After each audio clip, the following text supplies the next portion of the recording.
petit déj en vitesse, promener les chiens. On va décoller, c'est 7h30. On va aller directement chez la famille turque là-bas, là, leur chantier. Et ils nous emmèneront après, on ira tous ensemble sur le spot, sur le garage qui va nous réparer ce qui est cassé. Pardon, je suis pas réveillé du tout. On s'est couché super tard. Du coup, avec tout ça, et puis on s'est levé bientôt. Ça va être une longue journée. Je pense que quand on va avoir fini ce qu'on a à faire, on va revenir se poser là et on va se poser dans le canapé à rien faire. Non, ça c'est pas possible parce que les petits vont vouloir jouer, mais on va rester au calme. On a ressenti pas mal de répliques. Après, je sais pas si c'est le fait d'être dans le camion, parce que c'est pas des grosses répliques qu'on a senties. Hein. Les max c'était 4,5 je crois. Ça faisait bouger les choses qu'on a l'habitude d'entendre quand on se déplace. Et là, cette nuit, on sentait vraiment ressenti. Ouais, la terre, elle a bougé. Il y en a pas mal qui ont dormi là cette nuit. Ils sont partis assez tôt ce matin parce que ça caille. C'est vrai que c'est pas de chance. C'est la matinée la plus fraîche depuis quelques jours. Hier, ils ont fait beaucoup de feu. Nous, nos amis, ils sont allés dormir au garage. Ils m'ont envoyé une photo hier au soir. Donc là, on va les rejoindre.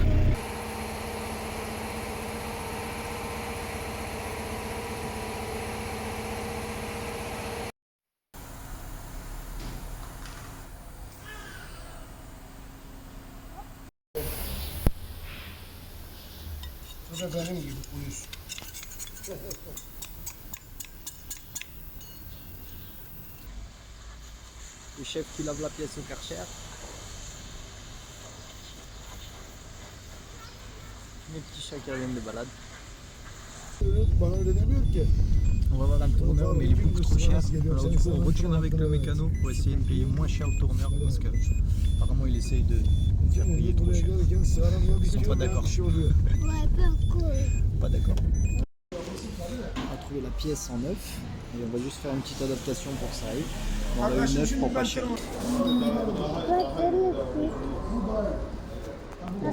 Yes. Les pièces ont été remontées, c'est regraissé. On a trouvé la pièce en neuf. On l'a juste refait usiner un peu pour faire l'encoche qui est là. Là, il nettoie un peu le reste avant de remonter et on sera bon. Hop, allez, on remonte la roue et c'est bon. Bon, on a réglé le problème qu'il y avait côté gauche. Le côté droit, on va revoir là à la balance si jamais c'est vraiment un souci, mais je pense pas parce que on avait vraiment le souci sur le côté gauche. Ils ont trouvé les pièces pour 600 liras, 9, donc 30 euros. Le tourneur, il a fait une modification du coup pour 250 liras, donc 12,50 €. Et celui qui a le plus travaillé, le pauvre, chez qui on était là, qui a tout démonté et qui a tout remonté proprement et tout, lui, il nous a coûté 300 liras, donc 15 €. Donc au final, là, ça fait un chantier à 50-55 €.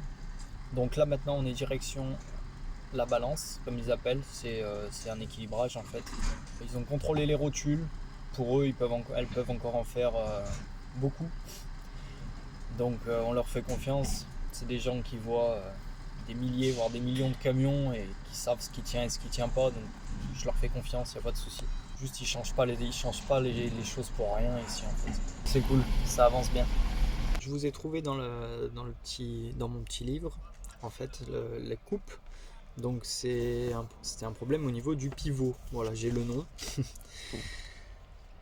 Donc en fait c'est le pivot qui est à l'intérieur, qui a des bagues en fait,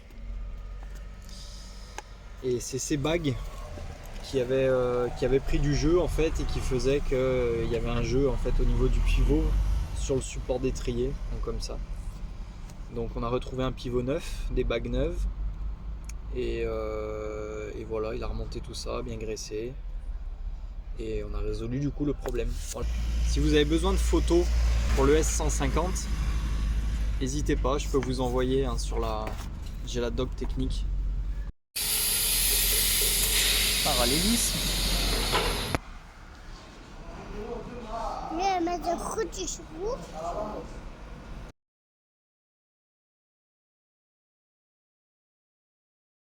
Bon, on est revenu sur notre petit parking. Nana elle est posée avec les chiens. Mamie dort là-haut. La pépette elle est là. On est bien fatigué. Mais là je vais aller à Turkcell parce que le forfait qu'on avait fait il était valable 6 mois et que là il marche plus, qu'on n'a plus de données mobiles sur notre téléphone parce qu'on a l'habitude de se reposer sur la carte SIM turque. Nos forfaits français ils ont plus de données et la carte SIM turque vient de se désactiver. Donc apparemment il y en a un dans le centre commercial là juste à côté du Decathlon où on est. Du coup je vais aller renouveler ça, faire une nouvelle carte SIM turque pour qu'on puisse recharger des datas parce que quand on est avec Mehmet, on peut pas discuter comme il faut parce qu'on n'a plus de traducteur. Alors on essaye de se comprendre mais c'est compliqué. Oh, on a encore trop bien mangé, ouais, c'est clair. On est sorti du parallélisme là où on n'a rien payé grâce à lui encore. Et on est retourné encore manger à sa boîte. Et en fait, ils ont une petite dame qui fait à manger pour quand ils rentrent du boulot. Et du coup, là, on a encore super bien mangé. Ils avaient fait, je sais même pas le nom, ces espèces de borex, c'est de la pâte feuilletée avec des épinards, des petits oignons et tout. C'était super bon.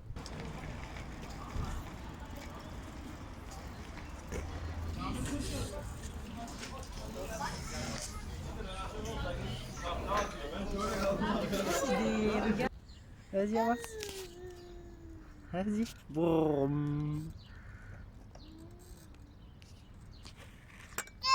Oh, oh. Bon, c'est bien, on a quand même une petite rivière vraiment juste à côté de là où on est garé.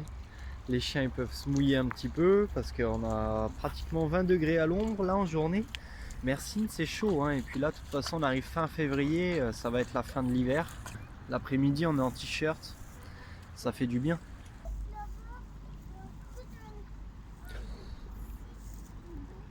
Tiens pas debout ces gamins, Mani il est arrivé, il s'est éclaté par terre, Michette.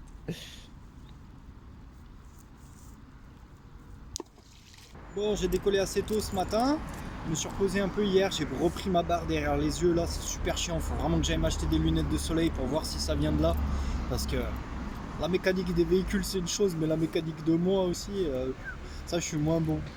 Bon, du coup je suis allé chercher un keychain pour la moto, évidemment j'ai pas trouvé, ça me saoule grave, mais ma chaîne elle est morte de chez morte, je suis arrivé à la fin des tendeurs de chaîne et ça pend dans le vide. Donc j'ai quand même voulu reprendre une chaîne, j'étais à Honda. Honda, je leur ai montré le truc, la couronne, direct ils m'ont dit yok yok yok, non ça veut dire c'est bon on n'a rien.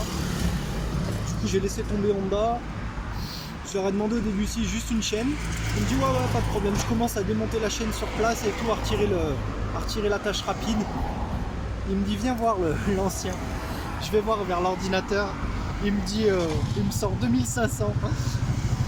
2500 ça fait 125 euros. Je dis quoi 125 euros? Il me dit bah pour monter la chaîne. Je lui dis mais monte la pas. Je lui dis juste je veux la chaîne. Je la monte sur place. Ou même au camion parce qu'il aura fallu la recouper. Et il me dit sans le montage il sort sur l'ordinateur 2100 euros la chaîne. Je dis mais ça va pas bien la tête. Du coup je remonte tout sur place. Je m'attendais pas du tout à ça. Je remonte tout sur place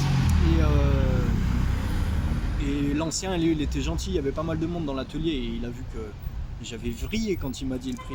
Et du coup, il m'a dit, pendant que j'étais en train de tout remonter là, dans l'atelier en plus, dans l'atelier Honda, j'étais en train de tout remonter, il me dit, il me glisse discrètement son téléphone, il me montre une adresse, il me dit va là-bas. Du coup, je suis allé là-bas, je suis arrivé et au moins là sur place, il y a le choix. Il m'a sorti une chaîne à 110 euros, une chaîne à 30 euros et une chaîne à 10 euros. J'ai dit bon, la chaîne à 10 euros on va éviter quand même, la chaîne à 100 euros ça doit être la même que chez Honda. Du coup j'en ai trouvé une là pour un prix correct. 35 euros celle-ci, c'est la même qu'ils avaient là où on s'était arrêté à Antalya. Et la chance c'est qu'il avait aussi un petit filtre à huile, donc ça c'est impeccable, comme ça je vais pouvoir faire la vidange. Et le filtre à huile 2,50 €, donc voilà. Mais ouais les chaînes c'est pas donné, et Honda là-bas ils montaient que la super chaîne je pense. Et nous on veut pas du tout la super chaîne parce que tant que j'ai pas résolu le problème, là cette chaîne là je l'avais changée en Italie. Ah tu me diras ça va faire peut-être Ça va bientôt faire 2 ans au final. Donc, non, c'est bon, une chaîne standard. C'est quand même pas de la chaîne toute baba là. Je vais rentrer au camion et puis je vais aller monter ça. Les petits loups ils doivent m'attendre là-bas. Je vais faire la vidange aussi, ça sera fait. Comme ça la moto ça sera à peu près bouclé. Et puis voilà, allez en route. Pareil, si jamais vous avez besoin de dock sur le Dominator, que vous avez la même moto ou un copain qui a besoin de quoi que ce soit, n'hésitez pas. J'ai récupéré les docks. Bon allez, je vais changer cette chaîne rapidement. Les petits loups ils sont allés faire un tour, sortir la tâche rapide et puis regarder combien il y a de maillons et mettre le même nombre sur la nouvelle. Il était temps parce que j'arrive vraiment au bout de course. Hop, normalement, début de course, c'est ici. Donc, la chaîne là, elle a été poncée de chez Poncé. Oh, ça rigole pas, j'ai une chaîne en or les gars. Bon, petite chaîne toute neuve, c'est une chaîne à joint torique. C'était pas le cas sur l'autre. Est-ce que ça fait la diff? J'en sais rien. Le gars il m'en a parlé chez Honda, l'ancien. En attendant, j'ai plus le point dur que j'avais. Pourtant, putain, quand je l'avais changé, j'en ai acheté une neuve, j'avais le même problème. Mais il n'y avait pas les joints toriques. Alors l'ancien, il était sûr que ça venait de là. Eh ben, franchement, c'est la conduite, ça n'a rien à voir. Donc, je sais pas. Est-ce que sans les joints toriques, ça avait un peu plus de... Je sais pas. Franchement, j'en sais rien. Mais là, c'est monté. Le pignon, bah, c'est toujours l'adaptable qu'on a trouvé. C'est franchement pas terrible. Si jamais je rentre en France, franchement, il faut que j'en retrouve un. La couronne, elle est encore bonne, du coup, apparemment. J'en sais rien. Là, c'est monté, ça marche nickel. Donc, je range tout ça et je vais rejoindre les petits loups pour manger un bout. Ranger tout le bazar. Les autres petites vidanges de la bête. Changement du filtre à huile.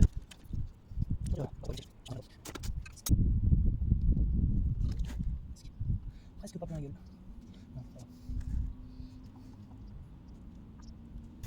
Comment juste une vidange peut prendre la tête autant des fois? Non mais c'est truc de ouf hein. Je vous ai ouvert le bouchon du cadre de la réserve d'huile et au moment d'ouvrir le bouchon de la réserve de carter en bas là, impossible, impossible. Et j'ai forcé de toutes mes forces et j'avais mis mon super dégrippant hein. Mais je l'ai eu, ça y est. Donc je vais vidanger ça et puis continuer. Bon là pas bravo Honda hein. On n'a pas trop réfléchi hein. Le bouchon qui est juste le bouchon qui est juste sur le cadre, tu sais, c'est n'importe quoi ça. Mais bon ça va, j'arrive à le rattraper quand même. C'est un peu biscornu mais il n'y a rien qui tombe par terre. Impeccable. On va débloquer.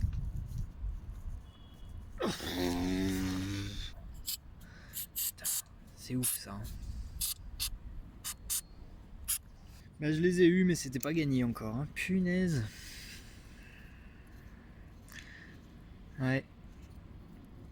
Toutes ces petites vis là. C'est vrai que c'est pour ça que j'aime bien quand même la mécanique poids lourd. Parce que les boulons ils sont beaucoup plus gros et il y a beaucoup plus moyen je trouve de forcer fort sans casser. Tandis que la moto ou les voitures avec leurs toutes petites pièces de rien du tout, là dès que tu forces un peu ça foire ou ça casse. J'aime pas trop mais bon de toute façon il n'y a pas le choix. Hop là on va sortir le petit filtre à huile. Ok, prends-toi ça dans les dents Alex. Et oui c'est vrai qu'il y avait un petit ressort, je l'ai vu en plus. Aller chercher un chiffon, tout nettoyer. Enfin, l'emplacement du filtre nettoyé. Le nouveau filtre que j'ai trouvé facilement. Tac, on met bien le joint côté extérieur. Tac, on remet la pièce. Il y a un cran, faut faire attention. Hop, qui doit s'aligner avec l'autre cran. Et je vais pas serrer comme un guignol parce que c'est un coup à tout faire sauter. Vaut mieux serrer un peu moins, je pense. Contrôler. Si jamais ça fuit à peine, on remet une goutte. On remet un coup, pardon. Mais pas serré comme un guignol parce que c'est bon. Saoule. Voilà, tranquillement, gentiment.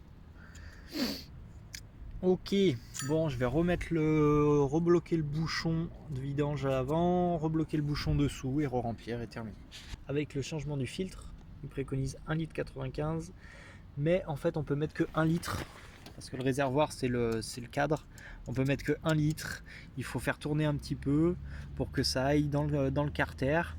Et après refaire, après quelques minutes que ça tourne au ralenti, refaire le plein, donc rajouter les 95 centilitres restants. En avant.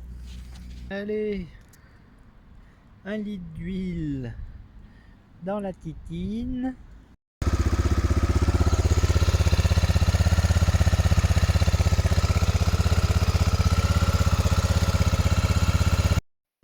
Allez, et on refait le niveau pour finir de mettre ce qu'il faut. Il manque donc 95 centilitres. Et ben voilà, on est bon. Un peu plus haut que la moitié. Surveillez assez souvent. Vidange, chaîne. Pour la pépette, ça va suffire.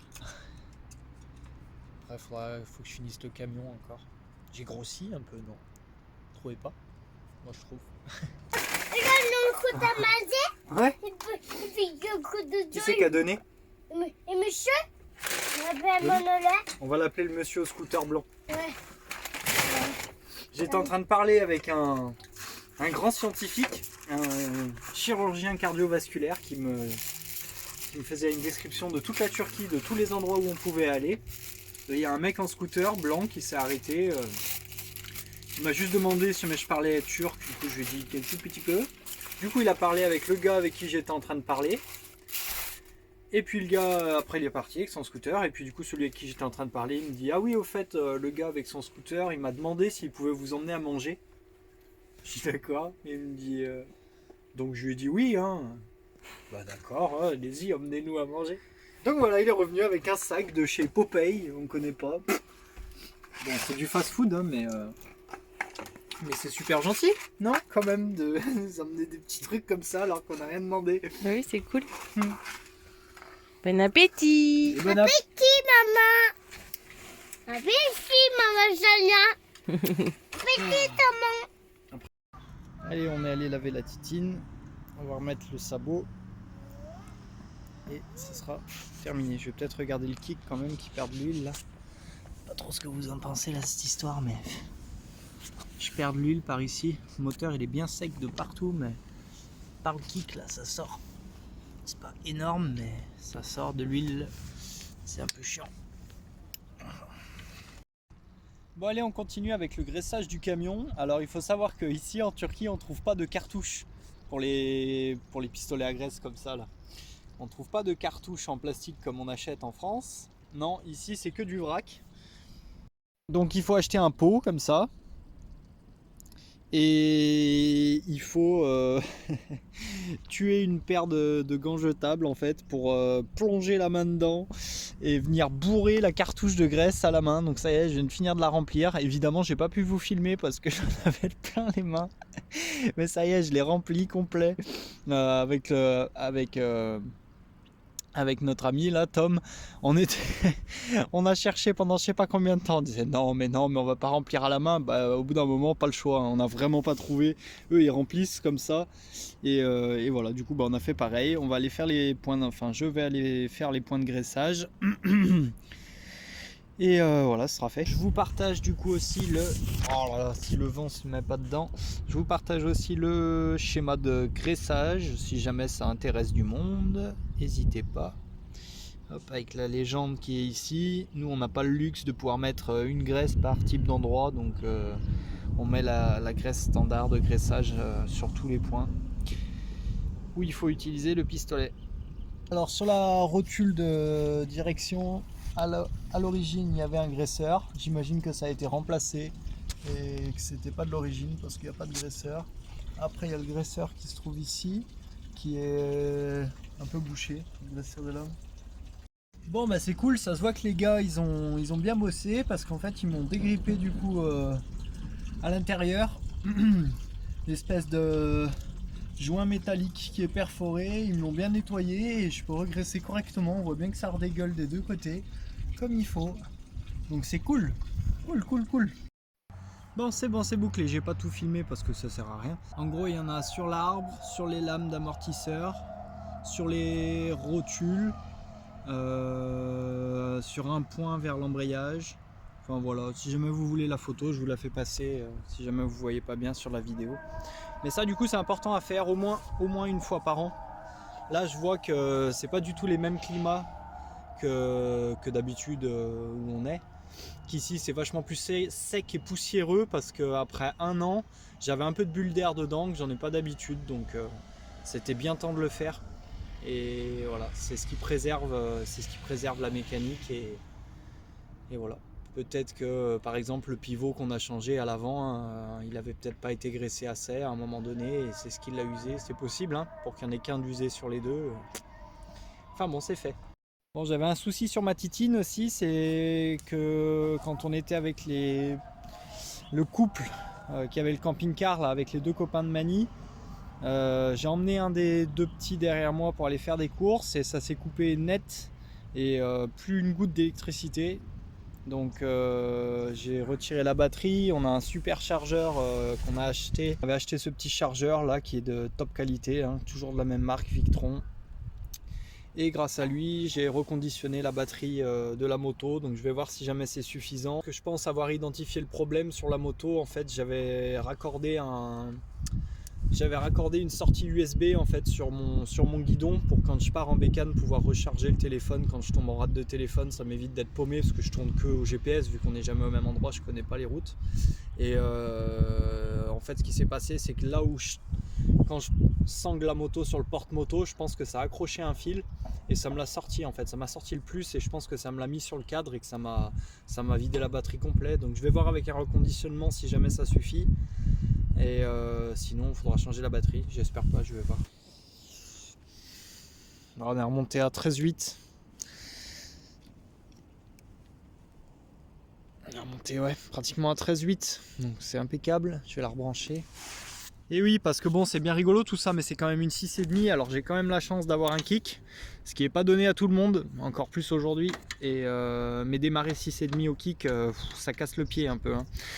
Enfin, une fois, deux fois, trois fois, ok, mais quand on cherchait Eléas la dernière fois, là, Eléas et Bastet, j'arrêtais, je coupais le moteur sans arrêt pour parler aux gens, et j'étais là, je repartais, et kick, et je me suis pété le pied, quoi, c'est bon. Donc, ça va bien pour se dépanner, mais on va remettre cette batterie parce que, punaise. Bon, on va voir tout de suite si ça le fait. Est-ce que j'ai du contact déjà? J'ai rien du tout. Bon, il y a un autre souci. Bon, ça y est, j'ai trouvé. Du coup, c'était le câble qui avait fait faux contact, qui avait fait sauter le fusible qui est ici. C'est pour ça qu'il n'y avait plus rien qui arrivait du tout au contact. Donc, je vais remettre un fusible neuf et ce sera réparé. Impeccable. Bon, est-ce que ça démarre?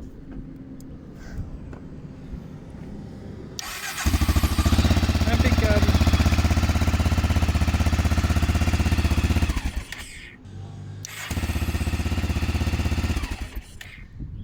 Bon, là le problème de la moto est réglé et on m'appelle pour manger. On continuera plus tard. Mais la moto, je pense que c'est bon là pour le moment. On a fait un bon check, ça marche bien nickel. On l'a lavé à la haute pression avec Mani ce matin. Impeccable.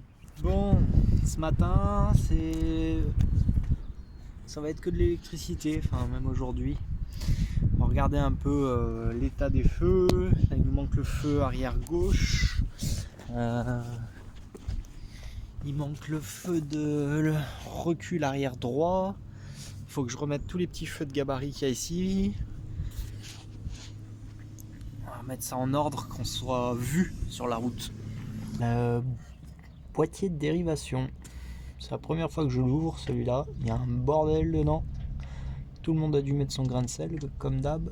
Vous savez pourquoi il n'y avait pas de feu arrière gauche? C'est parce qu'en fait il y a eu un piquage pour les feux de gabarit qui a été fait sur l'arrivée en fait d'origine du feu arrière gauche, et vu que les feux de gabarit se sont arrachés sur la caisse, ça a dû toucher la masse le plus et ça a dû faire sauter un fusible. J'ai débranché le piquage qui a été fait pour les feux de gabarit, j'ai laissé brancher vraiment que le feu et je vais aller voir si jamais je trouve le fusible qui a sauté là-bas. C'est hyper étroit, exigu là où je suis, je vais avoir des courbatures dans la nuque. Demain, je le sens. Alors, la boîte à fusibles sur les camions comme nous, elle est là. Hop. Qui ne va pas bien? Bah, c'est toi qui ne va pas bien. On va vérifier. Hop, on va être sûr que ce soit bien ça le problème.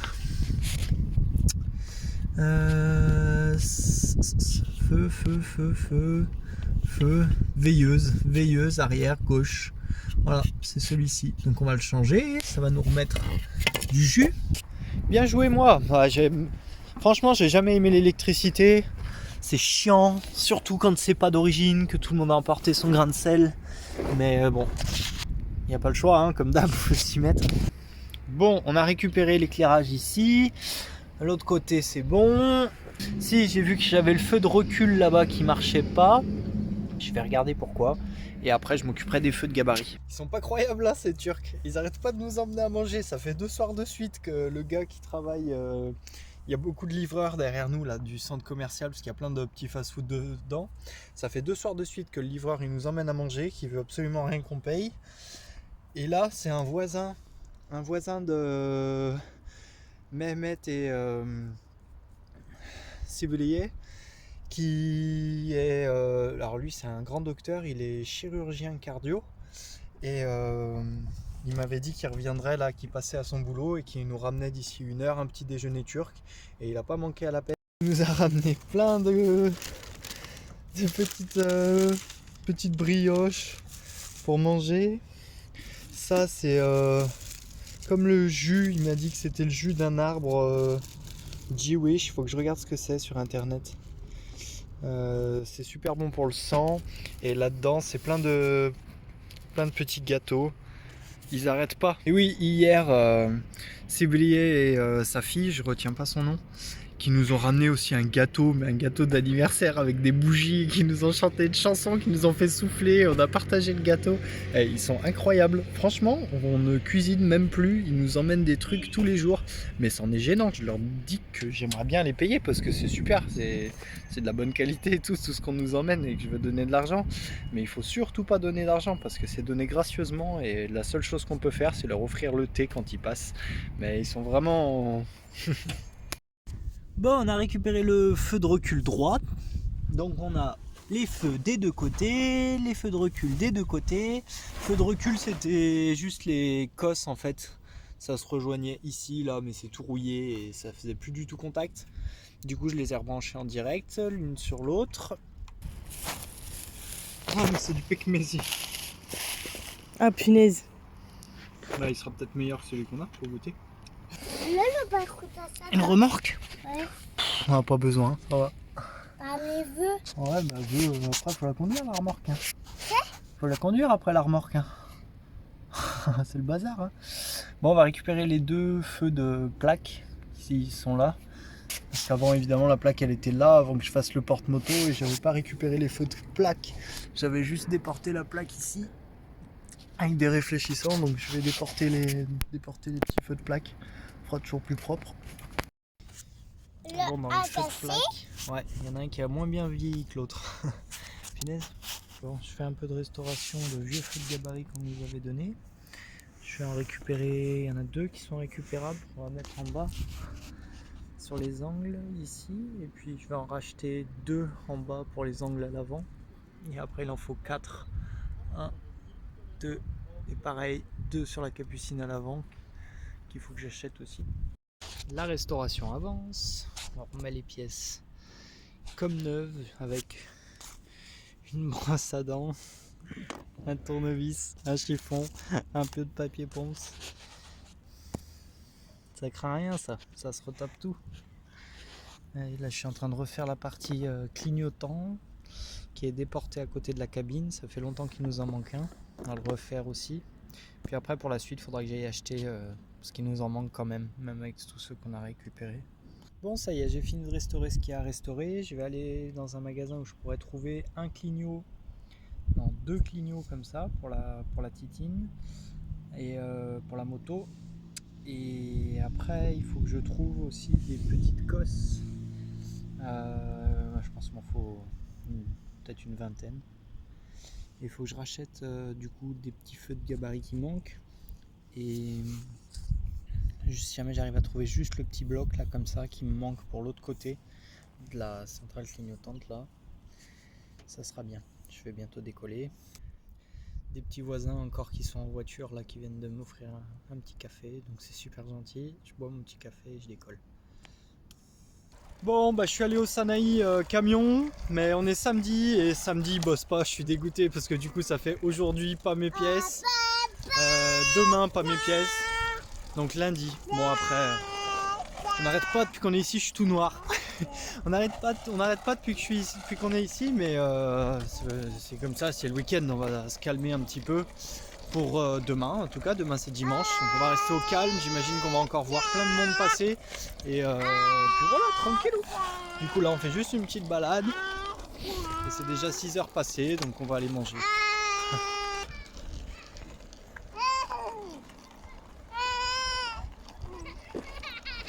Ah, tu te marres toi. Comme il disait en Auvergne, t'as la connerie.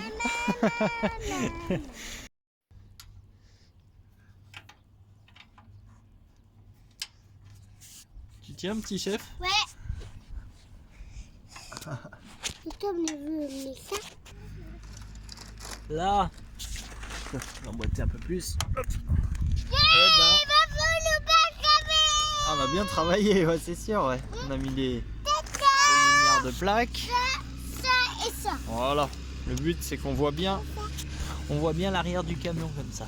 J'ai oublié de filmer ce matin, j'étais pris à fond dans ce que j'avais à faire. Je suis parti en fait avec un professeur de français qu'on a rencontré, qui a travaillé toute sa carrière et qui est à la retraite, et du coup je peux parler français avec lui, c'est génial. Et il m'a emmené dans le Sanaï ce matin pour essayer de trouver les deux clignotants du coup qu'on a trouvé ici pour la moto. Et en plus de ça, trouver les feux de gabarit qui me manquaient pour le camion. Voilà, ça c'est les deux feux de gabarit arrière du coup que je vais mettre aux extrémités hautes de la caisse. Donc j'en ai trouvé deux. Et les feux de gabarit avant, j'ai pas pu prendre les mêmes parce que ça s'adaptait pas. Mais voilà, c'est tout simple, je les mettrai aux angles en haut de la capucine. Donc blanc pour l'avant et rouge pour l'arrière. Comme les normes le veulent. J'ai aussi racheté plein de petites cosses comme ça là que j'ai payé pour pas grand chose. D'ailleurs les feux de gabarit, les 4 j'en ai eu pour 5 €, donc ça va, ça vaut rien. Et puis ça j'en ai racheté une vingtaine de mâles et femelles, donc les 40 cosses j'ai payé ça 2 €, donc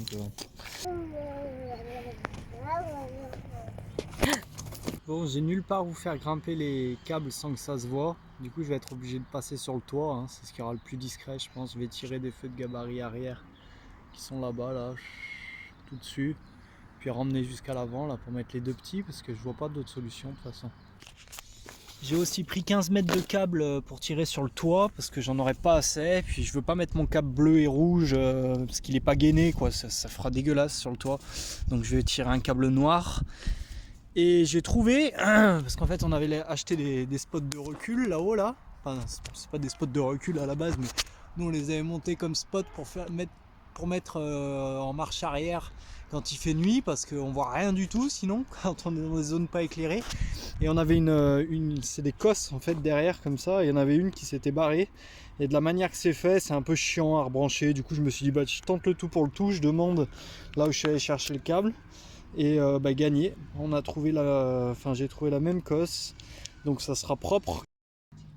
Motivé aujourd'hui, je finis le chantier des lumières parce que ça fait 4 jours que je suis dessus, et en fait entre tirer des câbles, raccorder proprement et tout de partout, mais c'est trop long en fait, c'est trop chiant. Je sais pourquoi j'aime pas faire l'électricité, mais au moins ça sera bien propre, on y verra bien clair, on sera bien vu en moto et en camion, et c'est bouclé. Après ça sera vidange de boîte sur le camion. Ça y est. Oh, cette coupe de naze. Ouais, il faut que tu te coupes les. Ça y est, on a enfin toutes les lumières. Il faut juste que je rebranche les spots de recul à l'arrière. Mais toi aussi, tu as des coupes de cheveux pourris. Oh, c'est pas grave. Il faut juste qu'on rebranche les feux de recul arrière, mais sinon, il y a toutes les lumières. Nous sommes dans la lumière. Attends, c'est pas, on n'a pas essayé. Il faut essayer, il faut appuyer sur le bouton pour voir.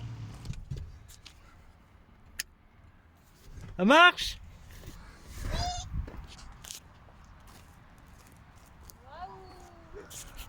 Ah, fermez la porte quand même. Et là, on le voit pas notre camion? C'est-il pas beau? Waouh! T'as vu les lumières?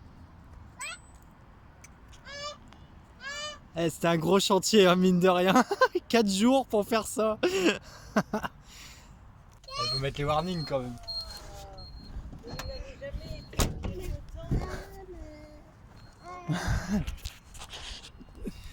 Tout marche. Tout marche. Tout fonctionne. Parce que ça marche pas un clignotant.